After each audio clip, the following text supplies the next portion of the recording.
And if you guys need any help, you can call or text me at this number, but that is not why you're here, so I'm not going to waste your time. But if you guys do enjoy this kind of information where it's just like stats heavy more than just, average prices, please consider subscribing because it does help the channel grow and kind of cheers me up. Okay, so we're going to be covering a whole bunch of things. Like I said before, we're not just about prices only. So let's start with number of sales. And I've been following like every single month. And you can see here, like this was kind of the peak of the market, 854. For prices, the market kind of peaked in February, but in terms of number of sales, it peaked in March. And ever since the rate hikes came in, starting in March and then one in April, and the number of sales started going down. You're going to see prices got hurt pretty bad as well, but number of sales, right now, June is the second slowest month of the year, only next to January, which makes sense. Like January is always slow because of winter. Winter season is always slower than spring. We had a pretty slow spring, and looks like the summer's going to be even slower. We're at 596, and this is the market share for Mississauga. This is based on June sales only.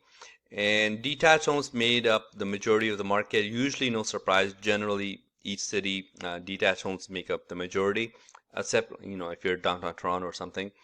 Detached homes were at 34%, followed by condos. Condos are huge in Mississauga, as we all know. They're at about 29%, and condo townhouses at about 17%. And my screen keeps getting cut off there, so sorry about that. Now, if you don't have time to sit around for the whole thing, like I'm going to go into very much great detail about what's going on.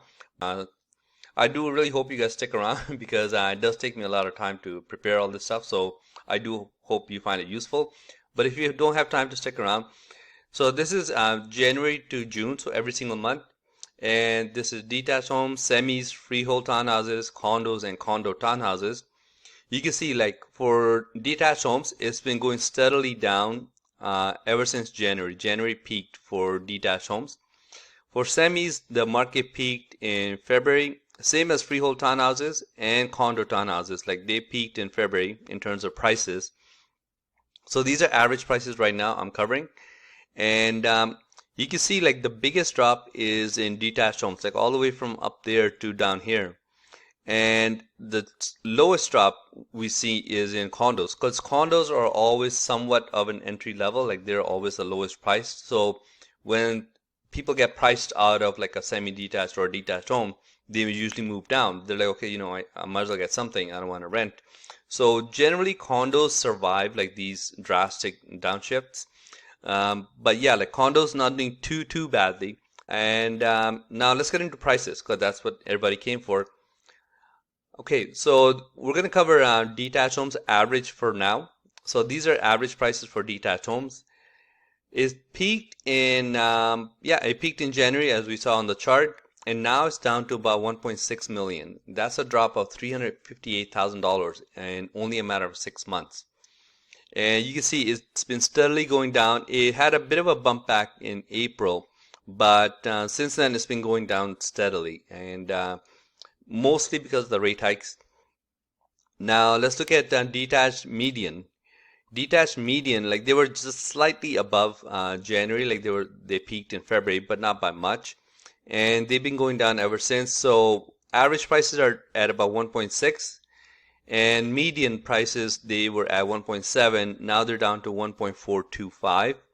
That's a drop of about $281,000 in just a matter of months. Okay, so that is detached median. Semis average prices, but they're down to like just over $1 million right now. That's a drop of almost $200,000. Okay, so that's semis average, and semis median prices. And the semis median prices peaked in February. They're at 1.32. But just to stay consistent, I'm comparing everything to January. So January you were at about 1.25. Now you're just slightly over $1 million, and that's a drop of $210,000. Okay, just to keep things moving, we are looking at freehold townhouse averages right now. And they also peaked in February, but like I said before, we're just going to use January as a marker. They were at 1.21, and now they're slightly below 1.1, which is a drop of $119,000. So if you guys have been waiting for, if you're a buyer, you've been waiting to see if a semi is going to come up, the prices keep going down. If I were you, I would just wait another couple of weeks to see if it goes down even more. Unless you happen to be looking in an area where, like, specific area where nothing ever comes up, then yeah, you got to do what you got to do when a new listing comes up. But if you're just looking for like a generic freehold townhouse, I would just wait. No harm in waiting unless you're on a deadline. Okay, so freehold townhouses, median prices, they were at almost $1.3 million, and now they're just slightly below 1.1. That's a drop of $211,000. That's for freehold townhouses in Mississauga, median prices. Okay, hopefully I'm not going too fast for you guys. Hopefully this is an okay pace. Let me know if I am in the comments below, and then I'll try to adapt next time. Condo townhouses, these are average prices. They peaked in February by quite a bit, by about $80,000. But we're just going to use January. They were at about $929. Now they're at $819. That's a drop of over $100,000 for a condo townhouse. Condo townhouse median prices, they were almost at the $1 million mark in February. But if we compare to January, they were at $959, and now they're down to $826,000. That is a drop of $132,000, and they've been going down ever since the rates kicked in. Like ever since January, like every single month, they're dropping. Okay, condos average, like Mississauga is a huge condo market. So let's see how the condo market is doing in Mississauga. Same thing as before we've seen, kind of peaked in February, and March was about the same price. But if we compare to January, they were at about $700,000 for an average condo in Mississauga. Now they're down to about $660,000. That's only a drop of $37,000. So considering everything that's going on in the market, that's not too bad at all. Condos are holding strong. I've done videos for other cities as well, and once I'm done videos for every single city, like something like this, I will compare each city and see which one's doing the best, which one's doing the worst so far. So you just kind of have an idea, like if you guys are still looking for options on where to move, maybe that might help you out. So I'll try to get to it. It's a lot of data crunching, but I'll try my best to get to it faster than later, sooner than later. Okay, so condos median prices. Okay, they peaked in March actually, and now they're down about $36,000. So this is Mississauga condos, and they're at about $633,000 right now. So like I said before, like condos average price is down 37, condos median price is down 36. So not bad at all for condos, but we're not done yet. We're just getting started. It's a lot of data, and I know it does get boring at times, but I'm gonna try to keep the pace going so you guys don't get bored and just go to the next video. These were the average prices for every single type, like detached homes, semis, freehold townhouses, condo townhouses, and condos. And these are the average prices for June of this year. So if you compare every single one, yes, every single point is up. Some are up as much as like 10%, 17%. Condos are up 13%. So I guess if you guys want to compare to last year, yeah, the market's up.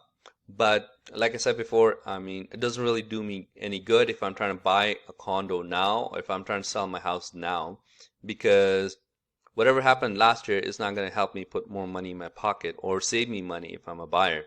What I want to know is what's going on right now. But I guess it's an interesting stat, so I threw that in there. Okay, now we're not done.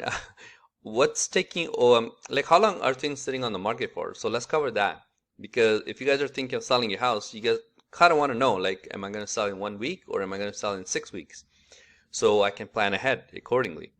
So let's see, in June, what I've been doing is I've been kind of keeping track of since January, how long things are sitting on the market for. So this is how many listings took longer than 2 weeks to sell. February was like hardly anything, 57 in the whole city of Mississauga. Only 57 took longer than 2 weeks to sell. Now we're up to 261. You can see it started going up in April because of the rate hikes. and it's been going up ever since. So if you're thinking of buying a place, there's less panic in the market. You know, you guys have time to go see the place, go home, actually think about it, do some number crunching, talk to your bank, maybe get a home inspector in there, right? Because chances are, unless like the house is priced really low intentionally, you have some time to think about it. So that's the only reason I put that in there. Now let's see how many listings got canceled in the month of June.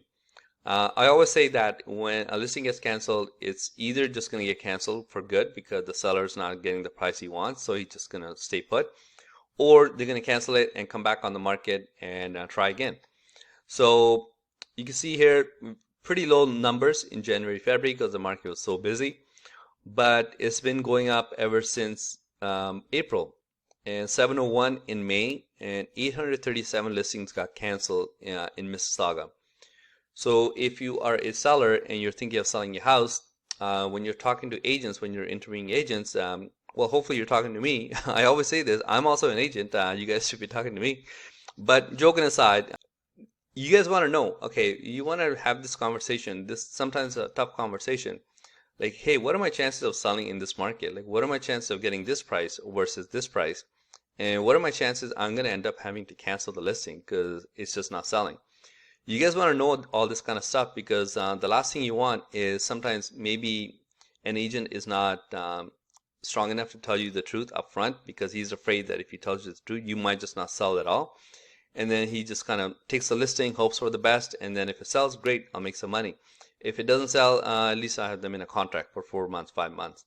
And then before you know it, you're locked up in a contract and he won't release you because he's like, oh, I spent so much money, I can't release the contract.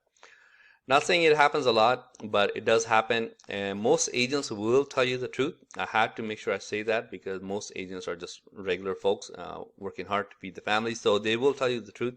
But there's always a small percentage because we are in a sales business who might not tell you the truth, the whole truth at least. So just be careful out there because the last thing you want is you're locked up in a contract and nothing's happening. Now let's see what's happening in the market right now as of this date. Okay, so this is not just June, this is also covering all the way up until like July 6 or 7 whenever I'm making this video. Lost track of time here. Okay, so right now there are 1,577 listings available on the MLS in Mississauga. This includes freeholds and condos, everything. And out of the 1,500, 280 of them have had to drop their price because they were not getting the price they wanted, so they're adjusting to today's market. And out of the 1,500, 1,011 of them have been on the market for longer than 2 weeks. Now, in a normal market, that's nothing unusual. It should be taking longer than 2 weeks to sell. But I always just throw that number in there because of the crazy market we've had in the past couple of years. So we are not done. We are almost done. SNLR just means that sales to new listings ratio, like how many listings are coming up, how many are selling, and what's the ratio between them. They just have like a rough guideline. They say that if it's between 40 to 60%, we are in a balanced market. Anything below that is a buyer's market. Anything above 60, we are in a seller's market. So let's see how Mississauga has been doing. Mississauga at the peak of the market, so this is February, at the peak of the market, they were at 75% SNLR. Now it's at 64.4. My screen keeps getting cut off. I don't know how to fix that. There we go. Okay, sorry about that. So they were at 75%. Now we are at 64.4% for Mississauga. And yeah, something to keep in mind because we are quickly approaching a balanced market. But if you ask me, just by being out there showing houses and seeing all these kinds of stats, I think we're very much in a balanced market, if not a buyer's market already. Now I do realize, like, before some agents get mad at me, there will always be neighborhoods that are always in demand. They will always have multiple offers because everybody wants to live there. I'm not talking about those unique neighborhoods. I'm just talking about Mississauga as a whole in general. And if you guys enjoy this kind of information, please like and subscribe. Thanks. See ya.